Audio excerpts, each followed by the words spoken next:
Now, before we get into this week's episode of the Sports Bros podcast, I just want to let you know ahead of time that the podcast is recorded usually on Monday nights and it drops today on Tuesday. Well, as we first reported, the MLB and the MLBPA, once again, they were agreeing to disagree. Jesus Christ, they fight more than a married couple. But anyways, after the show was recorded, guess what? They finally came to an agreement. So just to give you a quick note, the MLB situation is very fluid and it can change at the drop of a dime. Who knows, by the time you hear this, they may be agreeing to disagree all over again. Once again, this is the editor's note. Other than that, enjoy this episode of the Sports Bros podcast.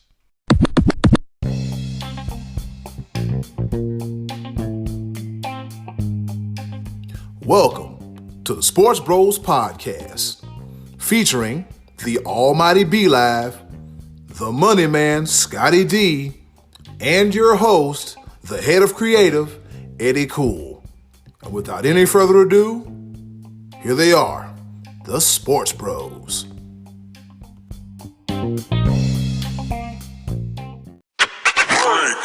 Hey, what's going on, world? This be your boy Eddy Kool, and guess what? It's another episode of the Sports Bros podcast. The head of creative here, that's right. Forehead and all, feeling good. Episode 64 of your favorite podcast, the Sports Bros podcast. I'm happy to do this once again, another day, another week. We got some sports despite what's going on in the world with Ronamania 2020. We still got something to talk about. And guess what? This quarterback got both of his wide receivers back. Introducing, fresh off of work. They trying to kill him, but he's still here with us. The one, the only, the Almighty B Live. Yes, sir. Welcome back. Welcome back. Welcome back. Hey. Oh, man. Because you know what? Your boy, the Almighty B Live, is back. Oh, my God. It's been a long freaking 3 weeks. I'm over here sweating, working every day. But you know what? Is what I do to make sure that the job gets done. I can't be thankful enough for my main man, the head of creative, Eddy Kool, holding it down for me. And I will apologize to our listening audience because without me, you had to hear more of Scottie D, and that's just unfortunate for everybody. So I apologize to all of our listeners, but I'm here, I'm back, baby, and it's all the way live. And he's singing, y'all.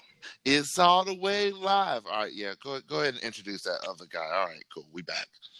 And the pride of Washington, Pennsylvania, the one, the only, the Money Man Scottie D. Wow, after that B Live intro there, I thought I was never going to get to talk again.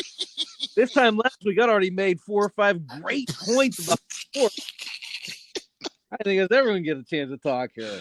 Welcome back, B Live. I'm actually good to have the three amigos back again here. I looked in my mail today. I didn't get an ESPY. Did you guys get an ESPY? Mm-hmm. No, I was waiting on an ESPY or a nomination letter or a $50 check or something. I was hoping I was going to get an ESPY for our show here, and I didn't see one. So I guess we'll have to work harder for next year. Well, I'm sorry, fellas, but I actually got a nomination for best co-host in a podcast forum. I didn't want you to find out this way, but I've been carrying the show for so long. That was actually you're carrying a load of something. In the words, you know what? You about to be Bobby the Brain Heenan. And in the words of Gorilla Monsoon, oh, would you stop? Would you stop? Oh, man. Oh, it's good to be back, fellas. All right, here we intelligent to offer us this week. Let's go. All right, so here we go. We hopping right into episode number 64 of the Sports Bros podcast. Pretty soon it'll be episode 100, and we'll try to figure out what in the hell happened from 1 through 99. But hashtag we here now. And guess what's here now and still ain't gone yet? You guessed it, Ronamania 2020, the coronavirus, aka the second wave or whatever you want to call it. And it's affecting almost everybody. The University of Clemson, they got 28 members of the athletics department. They tested positive for the coronavirus. As B-Live mentioned earlier, during our pre-show production, LSU, they got 30 players currently in quarantine. And Dr. Anthony Fauci, he said unless players are essentially in a bubble, insulated from the community, and they are tested nearly every day, it would be very hard to see how football is able to be played this fall. And also we have cases as to where some coronavirus popped up across Major League Baseball training camps, and they've been closed. A player for the Toronto Maple Leafs for the NHL, he got coronavirus, so it's been seized for a while. Look, this thing is here, and it ain't going nowhere, fellas. Not anytime soon. So here's my thought when it comes to Dr. Fauci. We should never be in a bubble. That is the problem that we face right now. If we would have never been put in a bubble middle of March, it wouldn't be middle of June, and now all these new cases are sprouting up. Here's a thought, possibly, let us live our lives. It clearly isn't going anywhere after all of these means, this basically shut down everything, quarantine us, all this stuff. Clearly, that didn't work. So that's my thought on it. But at the end of the, I understand what they're trying to do. They're trying to flatten the curve. But here's the thing: it's got to be clear and obvious right now that this is not going to go anywhere. And for all of these geniuses that got all of these PhDs and doctorates and all this stuff in the medical field, why has nobody ever come out and just said, hey, our body's own immune system is the best case scenario for any disease? That's why, guess what, ladies and gentlemen? You know what vaccines are for diseases? They give you a small sample of the disease so your body can develop its own immunity to it. Spoiler alert. So this is blowing my mind. I don't have a college degree. I never even set foot in the medical field. I decided to read a couple of books. I might digress a little bit. Here's the thing. Put all these preventative measures in place, wash hands, all that stuff that we've been doing. Just emphasize that a little bit more. Yes, certain things, if you don't have to meet up in one place, then I get it. Then don't do so. But the fact that you're trying to put us even more in a bubble is all it is actually allowing the disease to carry on even longer because it's not going anywhere. And now people are catching it in June as opposed to catching it in March. That's my thought, my 2 cents. I don't know. Maybe I'm right. Maybe I'm wrong. I don't know. It's my opinion. I'm allowed to have, I am entitled to an opinion. You can agree with me or disagree with me, but that's my thoughts. Yes, sir. Scottie D, where you at on this whole with sports and coronavirus? And you guys think we're going to see any sports other than golf or UFC? I think there's a possibility the NHL pulls it off. It seemed like the NBA is starting to back off of it a little bit because kind of what he was saying is the bubble thing. What's going to happen is if these guys commit to it, they're going to be in Orlando, they're going to be in Disney World, living in a bubble, but that doesn't necessarily apply to the families. Families can still get in. It seems like it's starting to scare some of those guys off a little bit. They don't seem as excited about as they were before. They're supposed to, I believe, start to go to camp next week. I think so. I think that was the plan. Baseball will never get on the field just because they're fighting over money still. I mean, those guys take the virus out of the equation. They still ain't going to be able to settle on it because those guys, they've been in labor disputes since like the 60s. So that's not going anywhere. But as far as football goes, all Rona leads to Dabo when it comes to college. Wow. That That was too easy. And you mentioned Dr. Fauci, and he's already kind of recommended that the players don't get together in these groups like they've been doing and working out together. That's some of them have been doing that. I know Zeke Elliott already got the virus last week, and I think that might have been well, who knows with Zeke? He's all over the place. But some of these players are getting it that are working out together. Well, heck, training camp starts in a few weeks. If you can't work out in groups of 4 or 5, how are you going to have a training camp? I just don't think the NFL is going to be playing. Definitely not in September. Maybe close to the end of the year if we start closing in on some vaccination. If science starts catching up with this, I don't know. I mean, I'm really, really not optimistic about football going off as scheduled, even though, they're still, they haven't made that decision yet. I just don't see how that's going to happen. And especially with college players who aren't getting financially compensated. I know, not trying to debate the scholarship value and all that stuff, but as far as like getting flat money the way the NFL does, I can't see going forward with college football, and I'm just not optimistic at all. It's just going to be golf and UFC for a while, I think. You don't put that on us, Ricky Bobby. Don't put that on us, Ricky Bobby. Don't you do that. But yeah, I get what Scottie D's trying to say, and it's just I wish the narrative would change. It's not necessarily where people are afraid. It's the fact that they're conditioned to be afraid. It's one of those things where it's become mass hysteria. And I mean, I've had a couple of encounters with people that have had the coronavirus, and it's unfortunate. And I mean, comes with a certain level of symptoms. We've had to do certain measures to make sure that it's not spread and stuff like that. And I get it. I get it. But it's one of those things. We're to a point where it's not responsible in general to spread mass hysteria. We've got a lot of preventive measures in place, but it's just it's a constant disruption of our way of life. Well, that's the problem, though. It's not mass hysteria really at this point. It's that we do have a chance to slow this thing down and to not spread it, and we're not doing it. I mean, look at Nick Watney. We were just talking about this before we came on the air. Nick Watney of the PGA contracted the virus last week in South Carolina at the Hilton Head Golf Tournament. And Justin Thomas said the place was a zoo. He said the restaurants were packed. Nobody's wearing masks. Nobody's social distancing. Well, there you go.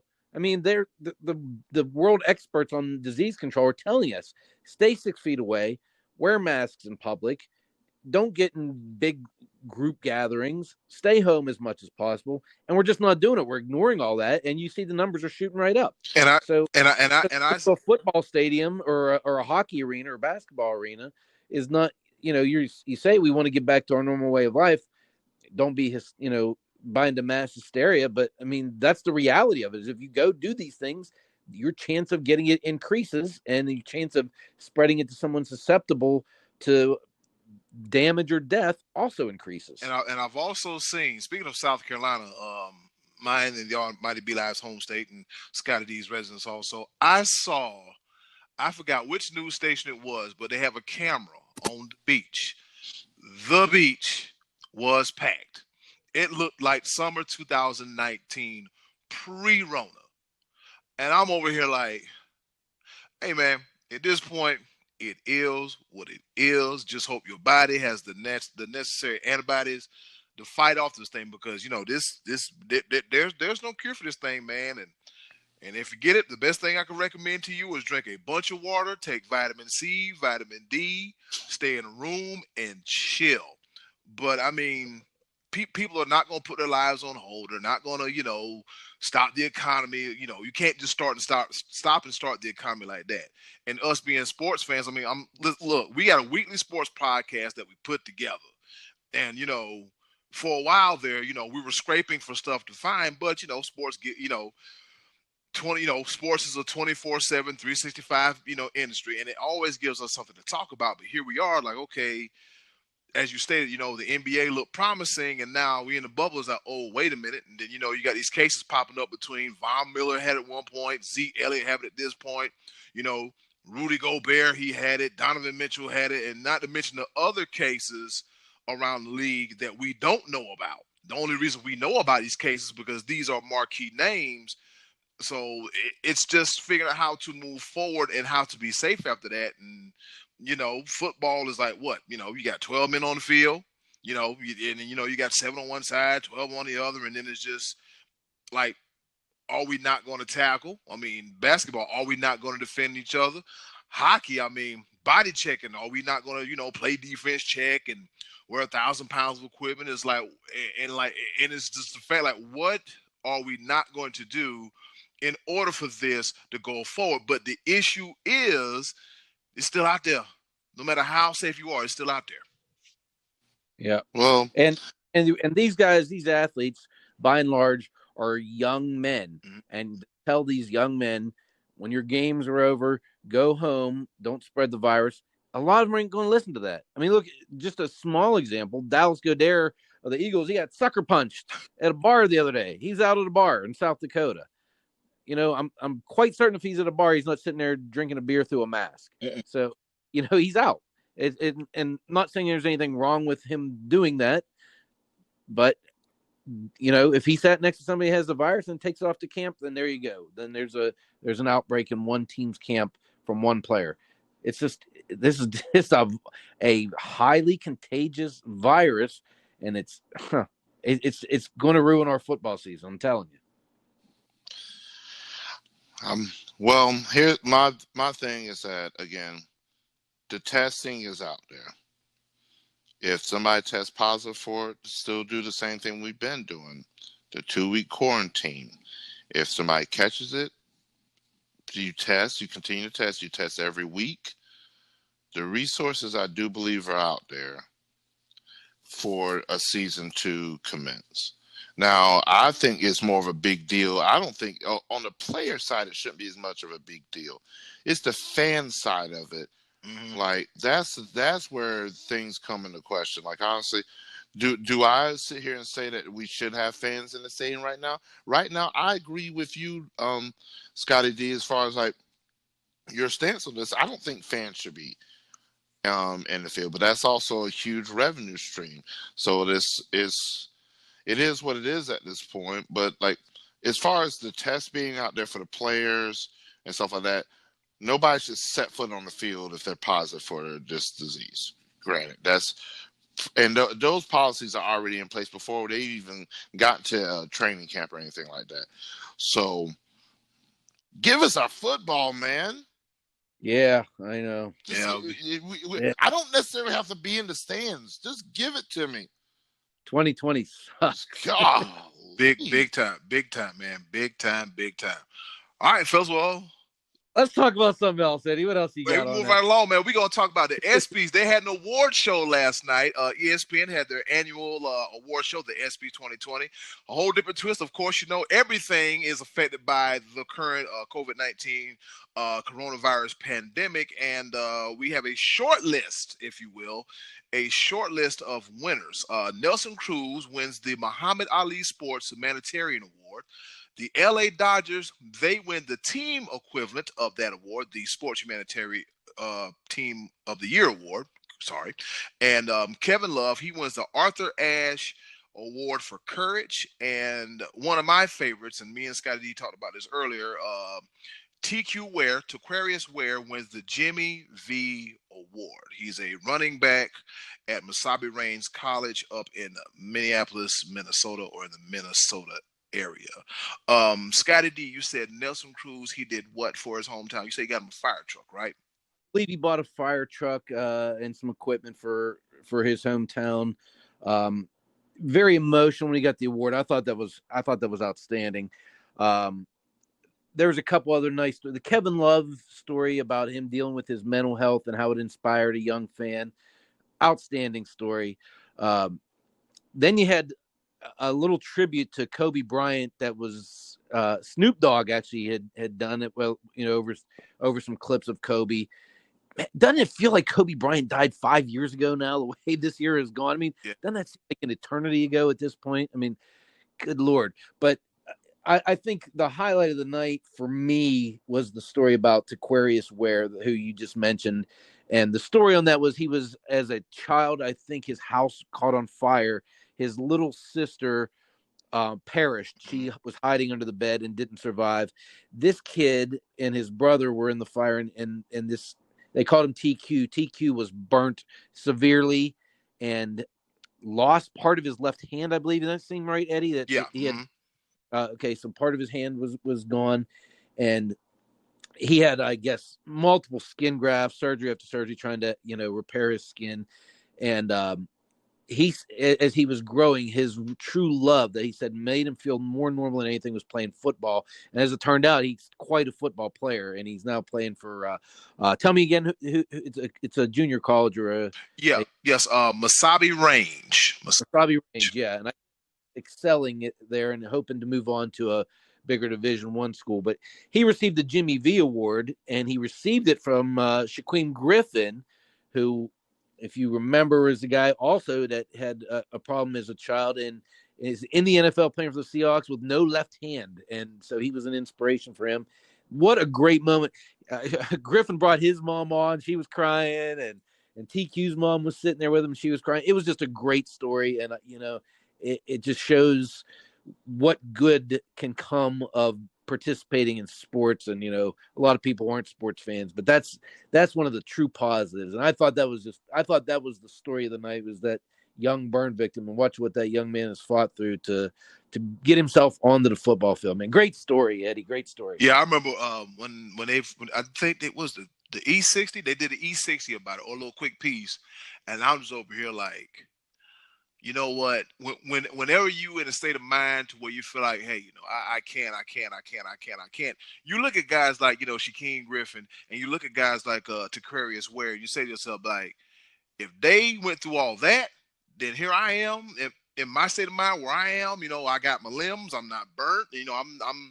I'm where I am, and I can go do whatever I want to do. Like they didn't let the physical adversity stop them. They found a way to get through it, to persevere, work like dogs, work their ass off to get where they needed to be. Another one of my favorite stories was Kevin Love. I've been following this Kevin Love story for a while, and as a person who goes through therapy weekly, I don't have any mental issues, but sometimes I need a little extra help. If you need a little extra help, ain't nothing wrong with it. No shame in admitting that you need therapy. And I really bonded with that, because he had a mental health issue and really just trying to figure everything out. And it can be tough because, like I told you fellas last year, 2019 was a hell of a year for me.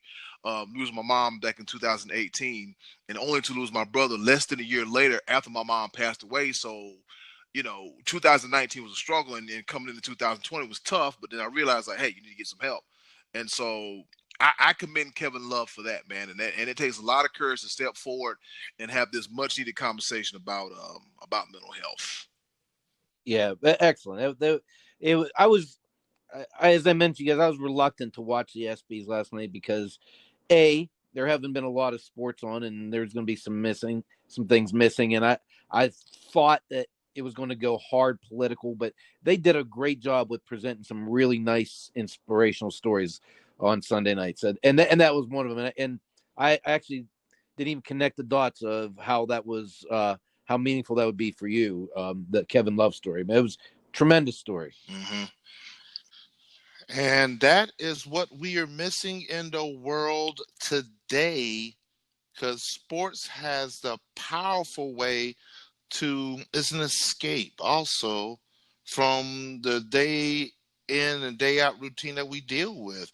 It's something that we can grab a hold of that gives us hope, that gives us desire to keep moving on. Hey, and that's one thing about the ESPYs and these stories that they focus on, that thank God that they did that in this form and this setup, because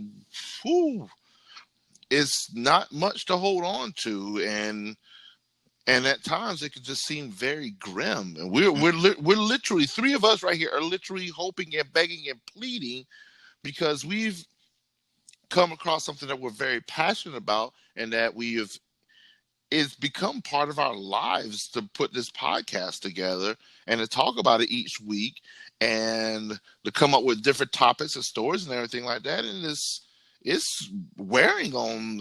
I can speak for myself. It's wearing on me because I'm like, great day. I need something to cheer for. I need something today. And everything going on in the world today, you have all your anxieties and stuff. And like you said, it's an escape. 3 hours a night, if these knuckleheads from baseball would have gotten together, I can sit and escape and watch these guys play some ball. Go ahead, Scottie D. What's that? Oh, go ahead, Scottie D. What were you about to say? I said we just are missing that escape from that, those couple hours a day for watching sports. Yeah, that we are. And speaking of the knuckleheads, we're going to move to the next topic. What in the hell is going on with baseball? They say yes, then it's no. Somebody say no, then it say yes. Is this a lowest quarrel? What in the hell is going on? Man, when I tell you, I've tried to follow this to the best of my ability. I have absolutely no idea what's going on at this point.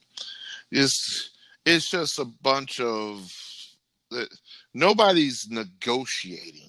They're basically standing on their ground saying, I'm not going to budge. All right. And what's happening, because the court of public opinion is out and in full force right now. Each side is trying to present something that seems feasible to our eyes as the fan, but it's not business sense. None of it's business sense. I can tell you, this is a couple things I picked up on. And I might not be correct, but this is I've tried to follow it. This is what I think. The players, they signed a contract for X amount of dollars for X amount of years. They want X amount of dollars for X amount of years for performing, especially now under adverse circumstances. The owners, the guys that pay the money, they're like, guys, do you realize that we don't have revenue coming in? So with revenue not coming in, it's hard for us to pay you, even though we're sitting on billions of dollars. And that's where the players come back in and say, well, you guys are billionaires, and this is a part of business. We signed a contract. And now, in order to help the situation, we want to play more games so you guys have a better chance of bringing in more revenue. So now you could pay us more money being a prorated contract. The owner's like, hey, fellas, check this out. We want you to take a pay cut because there's not going to be fans in the stands. There's not going to be people buying $10 hot dogs and $15 beers and $20 tickets to get in, and et cetera, et cetera. So we don't have that money that's coming in. We don't have the revenue stream. So it's a bunch of it's a tug of war. There's no movement anywhere. Like, well, here's a quote from Trevor Bauer, if you don't mind me cutting in. I don't mind at all. This is a new quote that he just came out earlier on this evening. And he's been pretty vocal too. Go ahead. He's been very vocal, yeah. And this is a tweet that he just put out. He said, "It's absolute death for this industry to keep acting as it has been, both sides. We're driving the bus straight off of a cliff.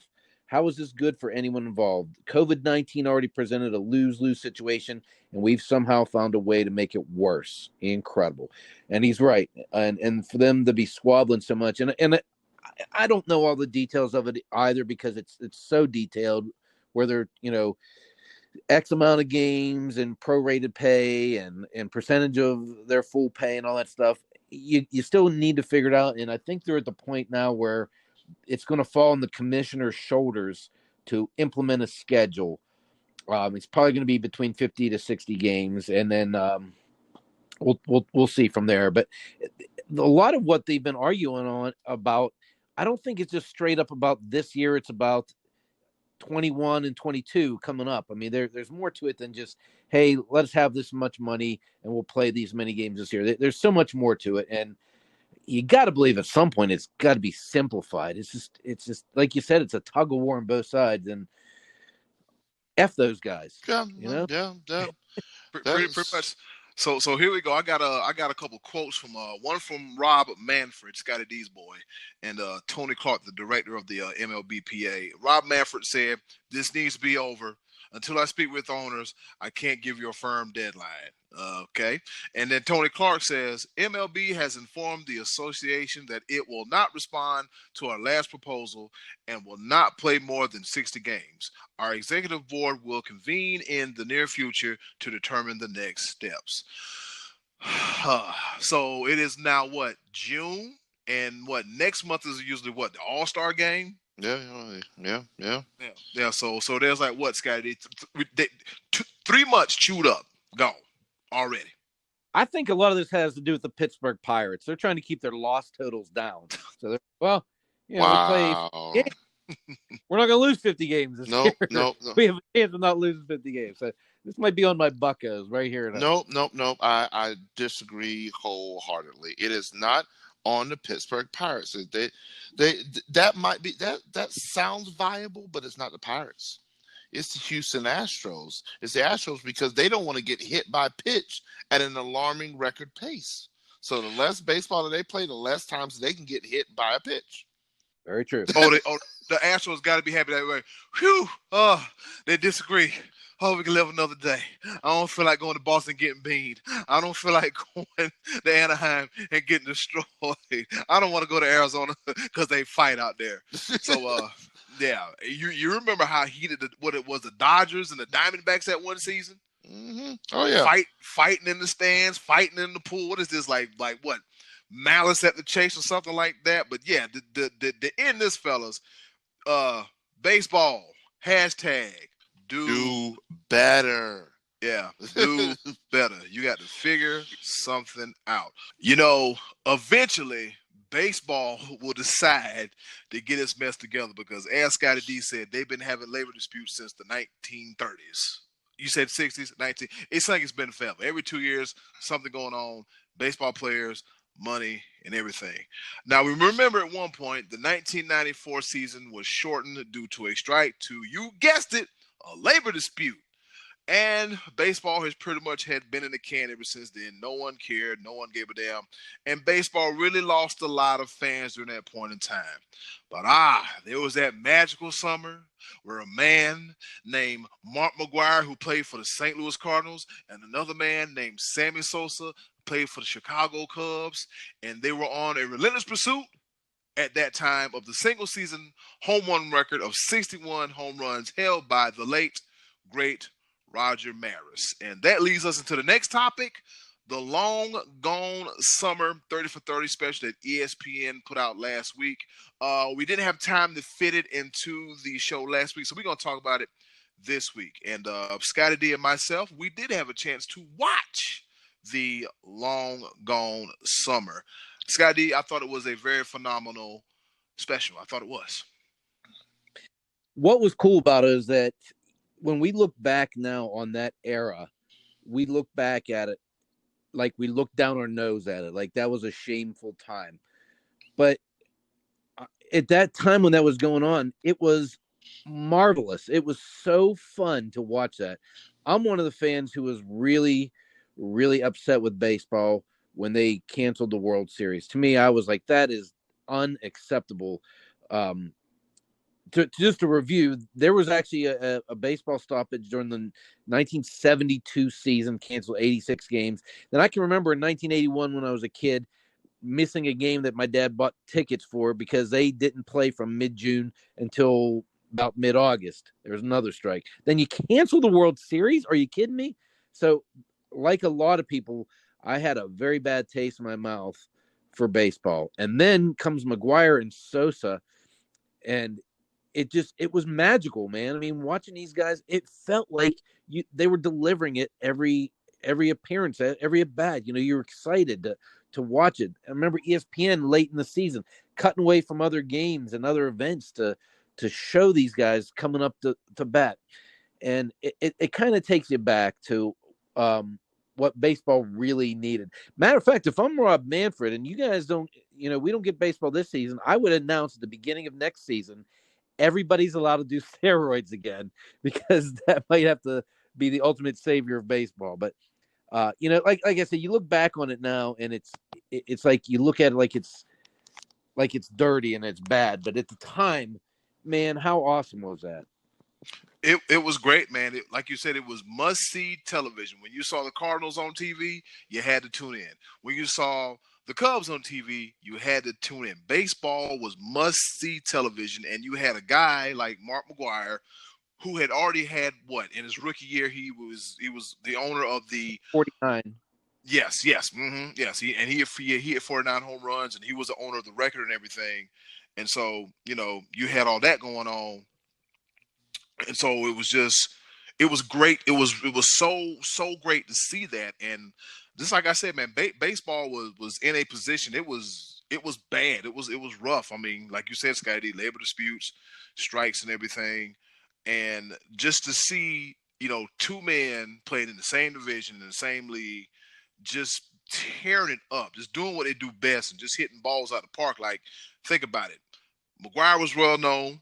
And Sammy Sosa, he pretty much came about of obscurity after being traded from the Rangers to the Cubs, and then boom, next thing you know, he's right here hitting 66 home runs. Sammy was already a good player, but then that magical year, man, he turned it up a notch, man.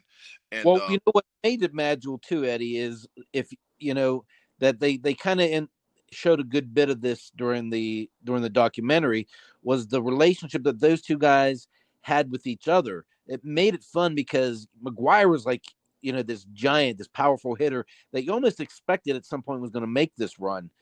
Sammy Sosa is the guy that's like, all of a sudden, here I am. And it was like he was the one that was having the most fun with it. Yep. But the two of them together had that chemistry.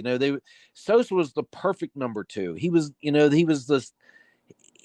actually kind of the star of the show, because he pushed McGwire. If you think about it, if Sosa wasn't involved, would it have been as special to watch McGwire do that?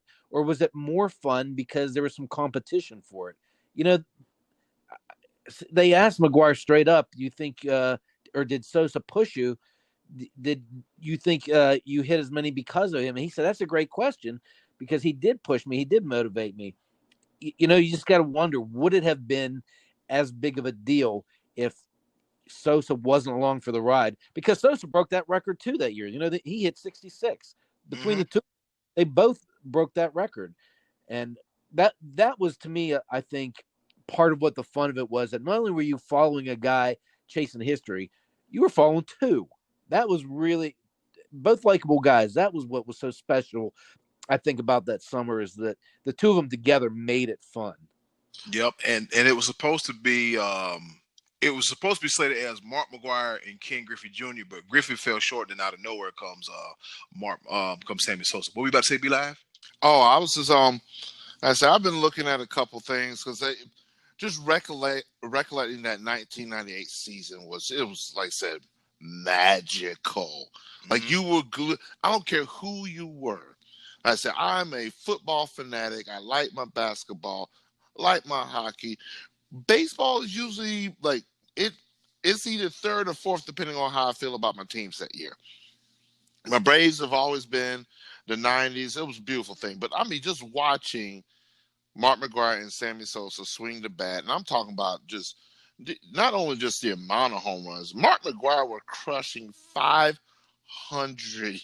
Like, he did it, I think, 4 separate times that season, reached over 500 moonshots. I'm talking about. I think there was one he hit, and this, like I said, this is not the home run derby. This is a professional pitcher, freaking chunking 95 to 100 miles per hour, and you're bing. It was against Levon Hernandez. He hit a 545 foot bomb, like ridiculous. Like, and it's just, everybody gets excited about the home run derby when it comes to the All-Star game because that's what we want to see. We want to see freaking just moonshots. And they took the home run derby and stretched it out over a 162 game season. Who didn't want to see that? Yep. And they absolutely stole the show that year because the 1998 was the Yankees' second World Series win in 3 years. Their 1998 season, their regular season record of the Yankees that year was 114-48. I mean, that's one of the greatest baseball teams in history. But when you think of that season, they actually take a back seat. The Yankees take a back seat to these two guys. Of anybody, the New York baseball Yankees, Maris, Berra, the Babe. I mean, those Yankees took a backseat to two guys, two freaking guys, two of them. Only thing they did was put the ball the ball went from pitcher to bat to the parking lot. Right. Yeah. They were or was it in Chicago? Waveland Avenue? Yeah. But so it's one of those things. Once again, when it comes to baseball, is that they literally take one step forward, two steps back, and it's unfortunate that was one of the most exciting seasons, and then it's just marred in controversy with steroids, and it's one of those things that. It was so exciting at the time to watch this, and it's so unfortunate that the circumstances behind it, and Sammy Sosa, Mark McGwire, Barry Bonds, they will always be linked to the word steroids, always. And unfortunate to their career and what they brought to baseball, and basically bringing baseball back. When it was on the brink of that 94 shortened season, just what they did for baseball, even though it's an asterisk beside it. I mean, the thing is, there was no testing for it at that time. That was the culture of baseball, and these guys were juiced up, hitting off of pitchers who you got to believe many also were probably juiced up. It was kind of relative. It's one of those things that it's not right, but you can't tell the story of baseball, the history of baseball, without that era. And the hitting those bombs was a lot of fun to watch. I mean, I'm not gonna lie, it was a fun thing to watch back in those days. Yeah, like you said, man, they didn't have a banned substance list. They didn't do testing, so it was like, load me up, watch this. Watch this. Stick that needle in my butt cheek and watch me put that ball into the Pacific Ocean. You know what I'm saying? So I'm over here looking at the the 1998 season. There were 3 teams that year that won 100 games. The Astros were in the National League. They went 102-60. The Braves, they went 106-56. And then, Scotty, as you mentioned, Scotty D, the New York Yankees, where they went 114-40. And the Marlins, they lost 100 games, so that's nothing new. I bet that has ever been packed when Mark McGwire or Sammy Sosa came into town, because you remember, like, they had part of the stadium like tarped off because ain't nobody gonna come here. There's better things to do in Miami, so we got this team and da da da da da da. Then a few years later, they win the freaking years, like a couple years before that, they won the World Series or something like that. And in 2003, they won the World Series and still can't put butts in seats. But that goes to show you like how magical that season was, man, and it brought baseball back literally from the dead. Because a lot of people's like, when it comes back, I'm not gonna watch it. What's that one thing that Bill Clinton said, Scottie D? He said, you got 200 people trying to figure out how to spend, $2 billion. You think what did he say? You think they should be able to figure it out? Yeah. Same applies today. Yeah, well, where's Bill Clinton at? Yeah, you got another 200 people trying to figure out how to spend $5.6 billion. So as some things change, some things they stay the same. And the long gone summer was great, man. I remember I was rooting for Ken Griffey Jr., but then when he fell off, I'm like, all right, come on, Sammy Sosa. And like you said, Sammy Sosa was the perfect complement to Mark McGwire. And the best thing about it was both of those guys, they were model citizens. They were, they were quiet. They came to the they came to the ballpark, played baseball, and went home. They wasn't out here gallivanting and doing all this other stuff and just acting like jackasses. They were actual nice guys. That's another thing. We're like, wow, these guys were actually nice. They weren't in nobody's face. They were just being them, and that's it. Yeah. I mean, you saw Sosa would run out to the outfield, hold the American flag, and McGuire was picking his kid up and shaking hands with the Maris family. It was just a likable couple guys and a magical season. And you know what? If it's tainted, it's tainted. But I tell you, it sure was a lot of fun when it happened. Yeah, it was dirty fun. The best kind of fun. Dirty fun. Yeah, the then Florida Marlins, they went 54-108 that year. They probably had that lone sellout when Mark McGuire came to town and lit them up that whole entire weekend. Now that's crazy. I'm over looking at the division realignment. The Astros. What was the National League Central? The Astros, the Cubs, the Cardinals, the Reds, the Brewers, and the Pirates. Yeah, you had too many teams in that damn division. Come on now, like you got to split it up. Like who in the hell? Like what are you doing? I'm glad they finally realigned these divisions and got things back. Like hey, look, we're gonna have X amount of teams here, X amount of teams there. Y'all battle it out. Yeah, you can't have like 9 teams in one division. Hope for the best. Come on now. What the hell's going on?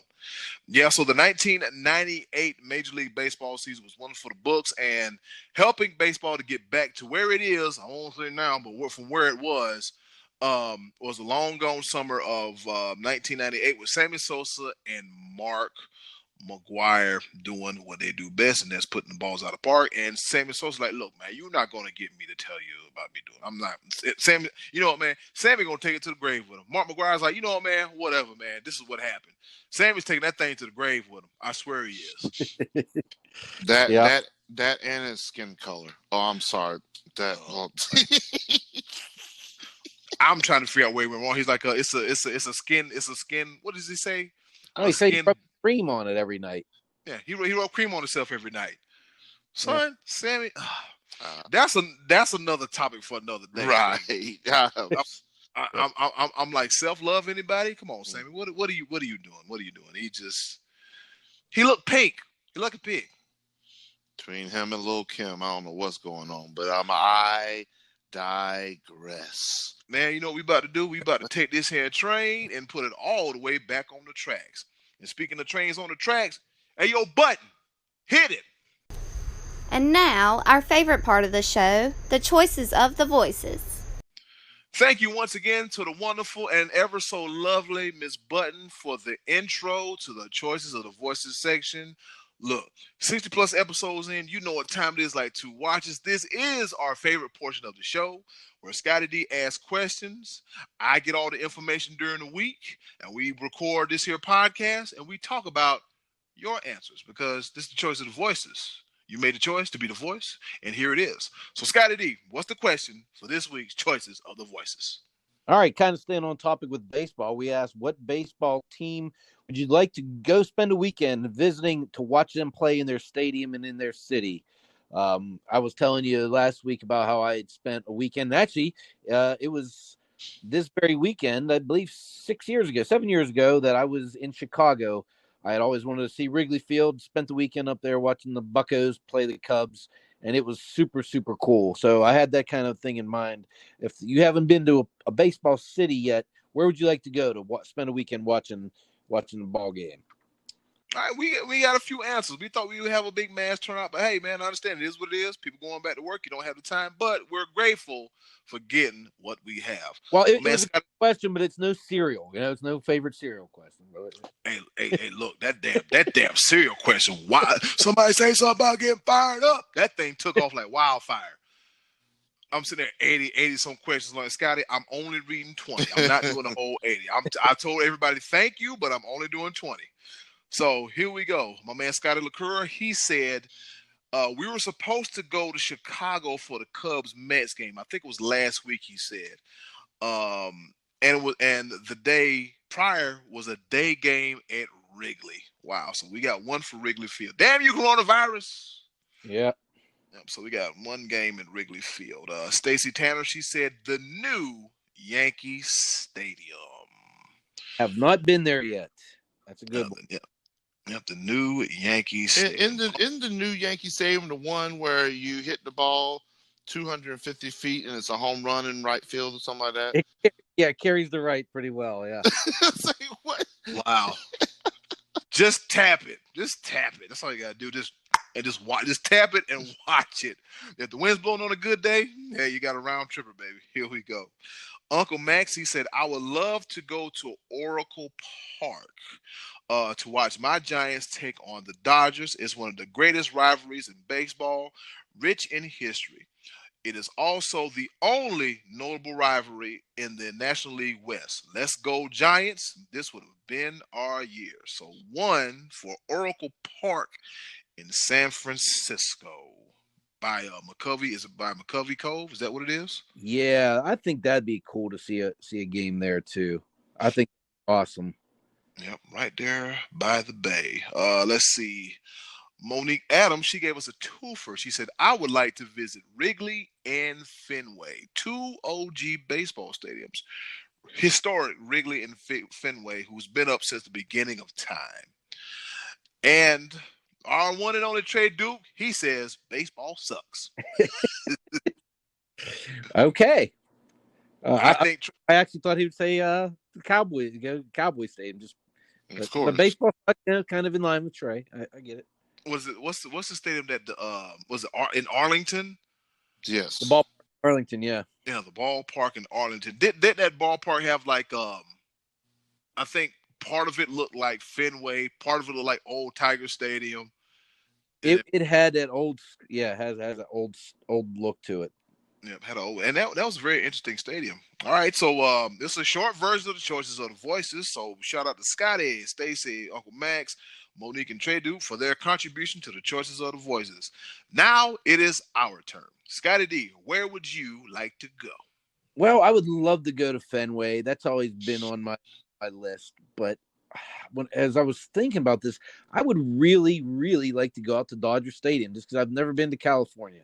I know you guys were out there last year with a little celebration, but I have never been there. And there's something about being on the West Coast that appeals to me. That I guess because I've never done that. At some point, I will definitely get to Fenway. You know, as much as I'm a Yankee fan and not fond of the Red Sox, to put it politely. I do need to see that ballpark, but I think if I could just have a nice weekend out in LA and watch the Dodgers play at home, I think that would be super, super cool. How about you, Live? Well, mine is very simple for very simple reasons. I've been to Fulton County Stadium in Atlanta back in '96.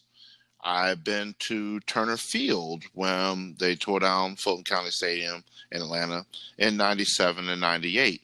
But I have not been to the new SunTrust, now Truist Park in Atlanta. So I want to see my Braves in the new Fandangled stadium. And I've heard a lot about they just changed the name this year from SunTrust to Truist, but I've heard that just the facilities there are phenomenal. I've heard. So, I actually went summers ago, and you would love it. It is absolutely fantastic. It's beautiful.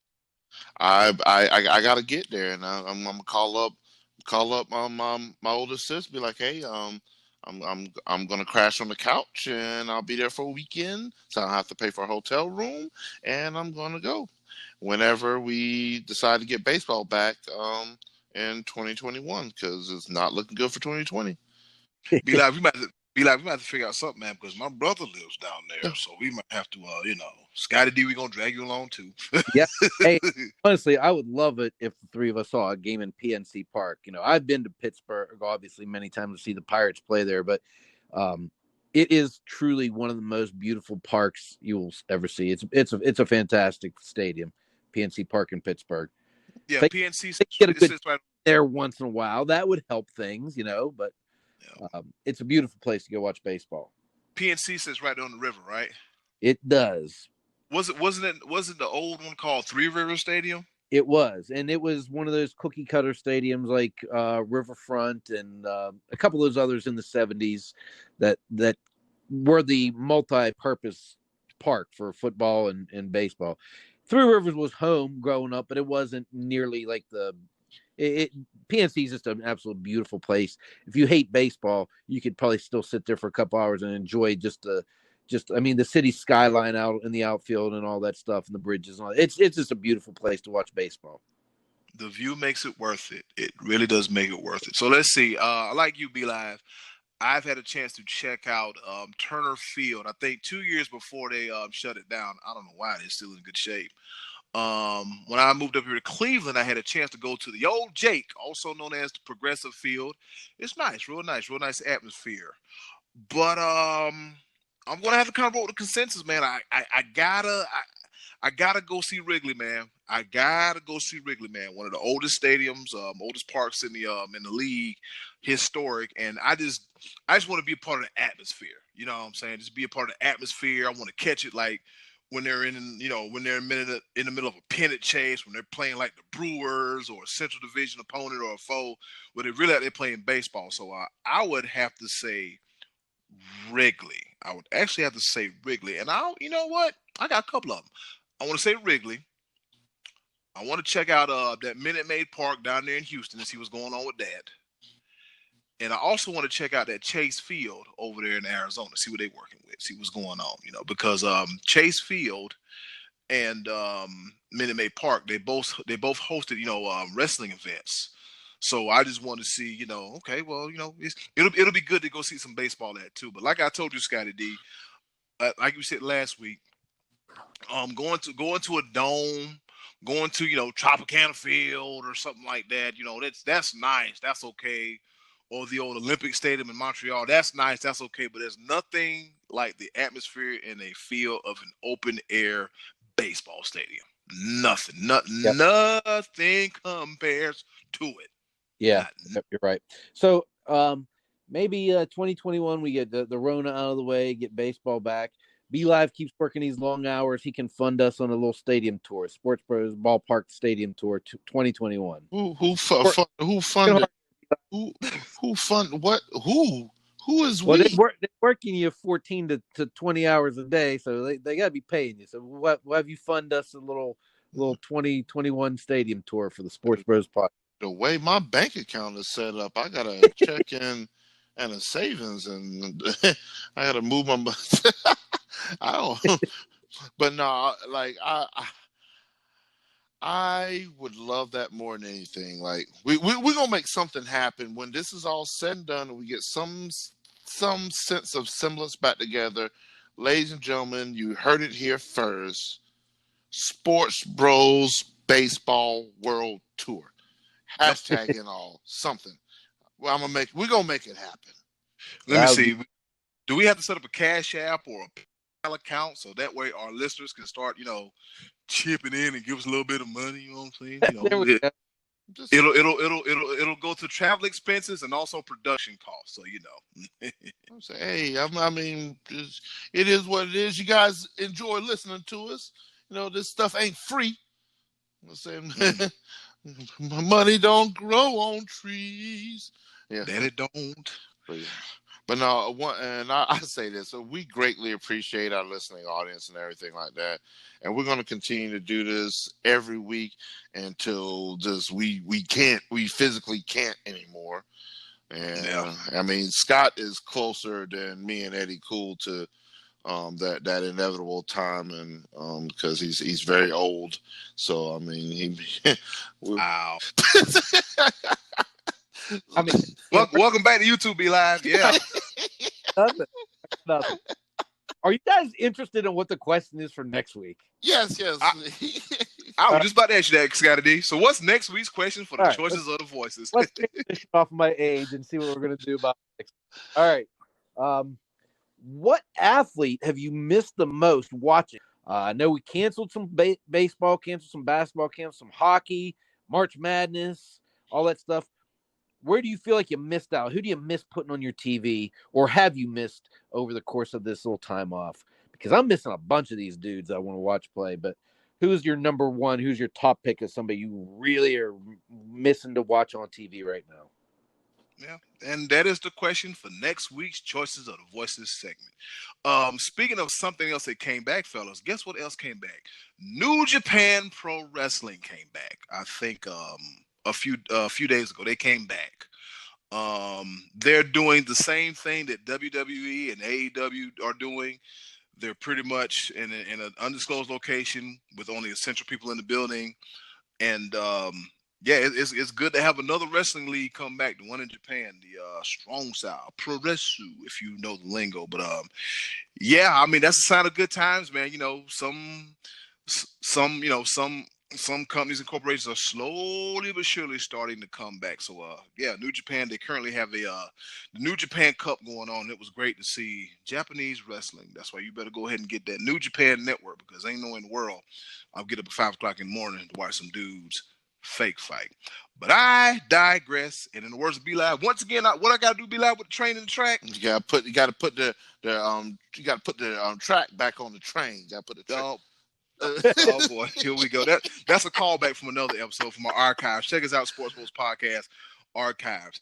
Guess what? Let's go ahead and get the hell up out of here, fellas. They're giving me the go home cue, so you know what that means is another edition of Pepper. 3 things, rapid fire style, kind of, sort of, not really.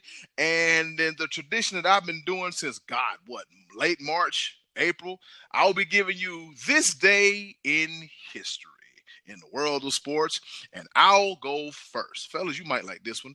This day in history, back in 1939, Bronco Nagurski, yep, that's right, that Bronco Nagurski, beats Lou Thesz in Houston to win the National Wrestling Association heavyweight title. Fellas, I'm going to tell you a little something right now.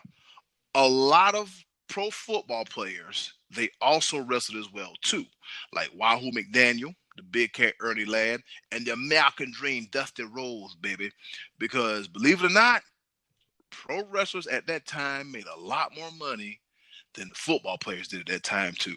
So yeah, Bronco Nagurski, a Hall of Famer, beats another Hall of Famer, Lou Thesz, to win the gold, if you will, the belt of the National Wrestling Association in 1939.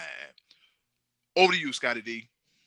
All right. We were talking a little bit about the NBA and their bubble earlier. One player who says he's not going to be participating is Trevor Ariza of the Portland Trailblazers. He could stand to lose up to $1.8 million if he decides not to go play and the rest of the down there. And his reason is not really COVID related, but it's because he has custody of his son over the summer and doesn't want to lose that month with his kid. So, you know what? If you're willing to give up $1.8 million to spend a month with your kid, you get a thumbs up from me. So good call on that one, Trevor Ariza. Over to you, B-Live. Yeah, wow. Real men's things. So that, wow. Tear. All right, but yeah, no, it's a lot been going on. But I almost feel like I might be stealing a pepper point from Scottie D right now, because I feel like this is something that he would report, but I want to do it because I feel like I want to steal his thunder. Uh-oh. Sources have reported that Dak Prescott has signed the franchise tender, which means now that he, as opposed to him sitting out, he's going to suit up and he's going to play. $31.4 million.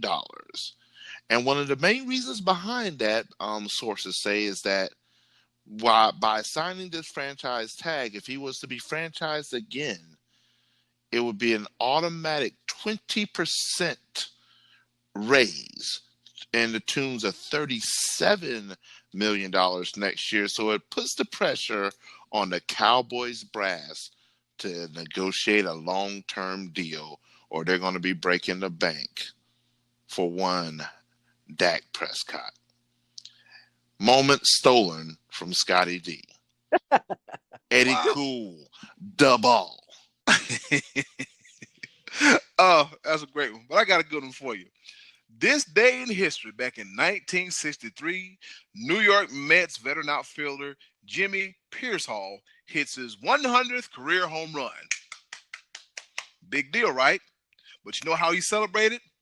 He circled the bases by running backwards. The question is, did he fall? Over to you, Scottie. Did he fall? Do we know? No, I'm looking at it. I'm looking at a visual of him walking backwards, running backwards to home plate. He made it. He did it. That's a hell of a way to celebrate a home run, man. Now, the hell with the backflip. I'm just go ahead and walk backwards. I'm just go ahead. I'm going to do this. Over to you, Scottie D. Players, the flashy ones, but all right. So B-Live took a Cowboy point from me, but hey, there's another one. Jamal Adams right now is telling people he's trying to get to Dallas. He's saying that there is a report that he is wanting to be the highest paid Jet. He's saying that that's not true. He has not said that, but he is definitely not happy in New York. And he's trying to get himself traded, and he wants to be in Dallas. I don't think the Cowboys are going to bite because I don't think they want to give up the draft picks that the Jets are going to be asking for. And with all the money the Cowboys are seemingly going to be spending on Dak Prescott and his franchise tag and Zeke and DeMarcus Lawrence, I just don't know that they're going to be able to afford the price tag that Jamal Adams is going to want. And you know what? They shouldn't. This is not the way that the NFL should be set up where players are dictating where they want to go. As much as I'd love to have Jamal Adams in the defensive backfield for the Cowboys, he's got a contract to honor with the Jets, and I just don't like that jumping around team to team stuff, and I hope that doesn't come to that. So, over to you, B-Live. Nice. Yeah, Jamal Adams, I don't see it, bro. You trying to 20 million? 20 million? I don't know. I don't know about it. I don't know. All right. So I'm going to do another one of Scottie D's favorite moments here. I'm going to go across the pond with football, not American football, but football as the world recognizes it. FUTBOL. Football. You hear the groaning in the background. But yes, I want to talk about the Premier League that just got resumed their season. And Liverpool, man, my boss man's favorite team. He loves the sport of football. He loves Liverpool. And they had a chance to clinch the division championship, say whatnot. And they tied, only gaining 1 point, while Manchester City won in convincing fashion, 5-0, to gain 2 points closer to Liverpool. Now, I mentioned that because Liverpool is ahead by 20 points.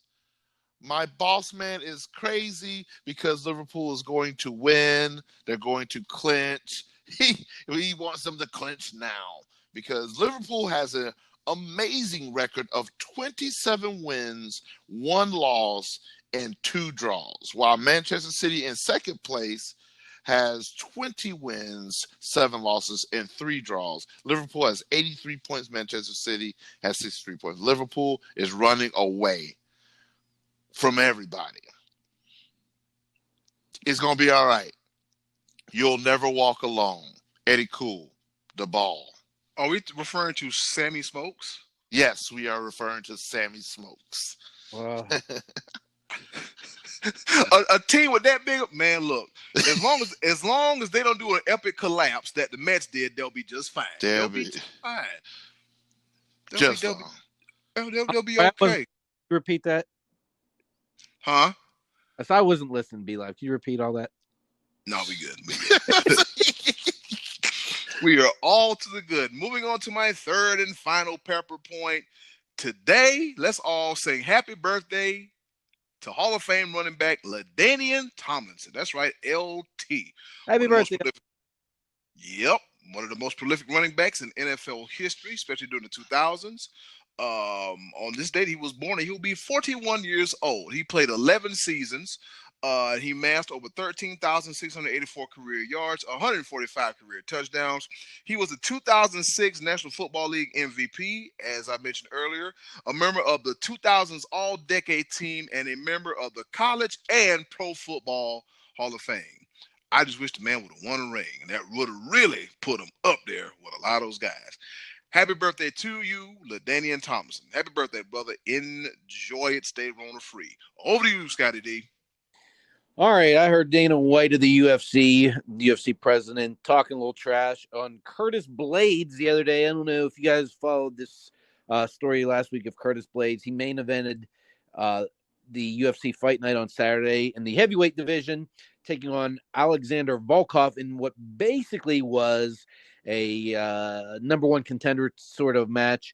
Curtis Blades said that he was going to ragdoll Volkov, and then when the fight began, he tackled him and laid on him for 25 minutes, pretty much. That's kind of how the fight went. It's not going to inspire Blades Volkov 2. It's going to be in the Snooze Fest Hall of Fame. Blades came in 11 pounds heavier than his previous fight, which he busted up Junior Dos Santos. And at this point, he's thinking he's in line for the next title fight after the Stipe Miocic, Daniel Cormier trilogy ends. Dana White said, if you're going to talk that much trash, you got to back it up, bro. You need to do some conditioning. Not sure you're getting that title shot just yet. We'll have to see what happens with that going forward. But very interesting that Curtis Blades was going to ragdoll his opponent and then just basically went to sleep on him for 25 minutes. Snooze fest. And that was your UFC recap of the week. Over to you, Be Live. Snooze Fest 2020. All right.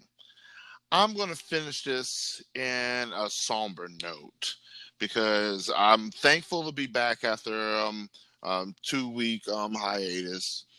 And usually my pepper points would revolve around NASCAR because they were one of the first ones to give us something in the midst of this crisis.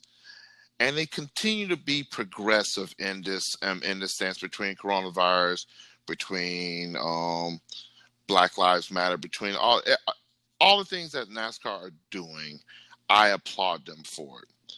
This week, and it's not NASCAR's fault, I want to implement this real quick. I want to say this real quick. Something so horrific, and I thought that we were beyond these times. But the Bubba Wallace camp, he carries the number 43 after the great Richard Petty.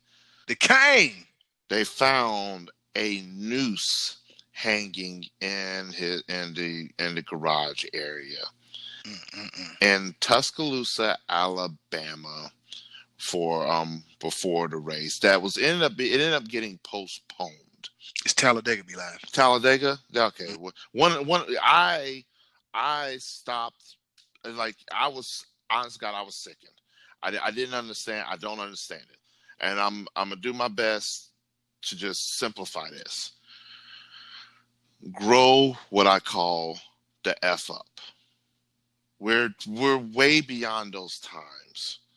For you to have such a backwards style mentality is ridiculous to me. Bubba Wallace is not stomping on your tradition or your heritage. He's actually a product of how great we can possibly be. That he has the opportunity, he earned an opportunity and a right, not because of the color of his skin, but his talent and his ability. And for you to think that this is stomping on your tradition and your heritage, you've got a really jacked up tradition and heritage. That's why we don't want the flags, the Confederate flag flown, because it symbolizes defeat. I'm a Southern boy, and I understand the history behind it. But for you to continue to carry on backwards thinking that just makes the entire South look dumb. They've got certain nicknames for people that continue to carry those ideals and those mentalities, and it's not good. And I'm going to say it in the most Southern way possible. Bless your heart. And that's not a term of endearment. Grow up. We should be beyond this.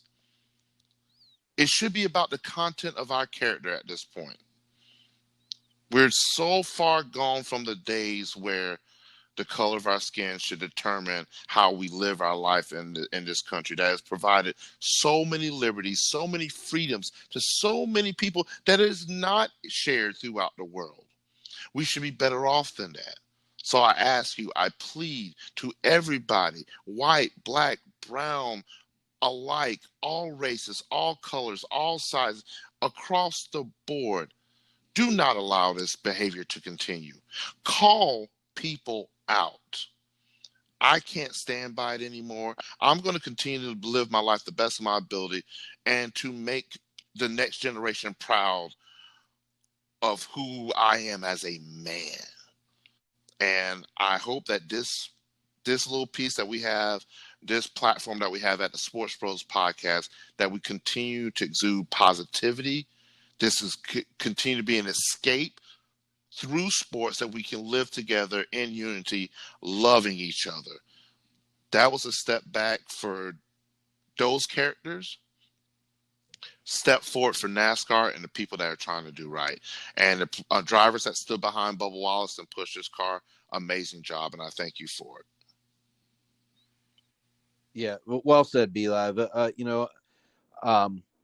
That's you can say what you want about the Confederate flag, whether what it means to you, whether you stand for it, whether you like it, dislike it, whatever. But a noose, no question, is a symbol of hatred and disrespect and pain. You know, it's not funny. It's not not comedic that somebody would do that. It's hurtful, and even if it's not a threat, it can be taken as a threat, and it's in 2020. No way should that be coming back up again. And I apologize to you guys as my brothers that kind of thing is still going on out there today. I thought we were past that. I thought we were better than that. But kudos to NASCAR for all these guys standing behind him. And Kyle Petty at 82, they said this guy has been pretty much staying in, self-quarantining since this whole COVID thing. He immediately decided, I'm going down there and I'm going to put my arm around this guy because he drives for me. And so thumbs up for that gesture, and for all the drivers that are standing behind this guy. So, but that was very well spoken, B-Live. I appreciate that, the way you said all that. Yeah, man, I appreciate it, man. As far as we try our best not to make it political. We want to make this a getaway and escape because the world is crazy. The world is crazy, as we mentioned. The news, but this is different. Yeah, but this the news symbolizes nothing good ever came out of a noose. Okay, nothing like there have been report. I know you guys seen the news about some kids in California hanging from trees. So apparently, a noose is symbolic. It's trash. Okay, it's trash. It's 2020. We should be moving forward, not going back to 1820 or 1720. Like we as a country, we have to move forward, and we got to do this together. This can't be the black folks is doing it. Can't be the white folks is doing this. We need to do it together. And to those that have a platform that are able to speak positivity and progression, it is needed now more than ever. This will be a fight that won't end overnight, but it'll be a fight that we're going to keep fighting until until this has to come to an end, because it's going to come to an end. I don't know when, but it's going to come to an end. People getting called out, people losing their jobs over making these stupid statements and stuff. And you just have to, in the words of the late, great Owen Hart, enough is enough, and it's time for a change. All right. I like that. All right. With that being said, that's another episode of the Sports Bros podcast. But before we go, we're going to tell you how to get in contact with us. Scottie D, where can they find you? Well, I would say go to Facebook. That's where I'm at. As you can find me pretty much all the time. I don't know where I'm going to be one day to the next, so just check me out on Facebook. Love to have your feedback on our Sports Bros page on Facebook. Yep. Hey, Scottie D, check your inbox, man. I gave you a nice little tidbit that you can use in trivia, and I guarantee you they will not get that answer right. They have to be a movie buff to get that answer right. Okay, we'll do. We'll check that. Yep. All right, B-Live, where can they find you besides Max Speed Shop?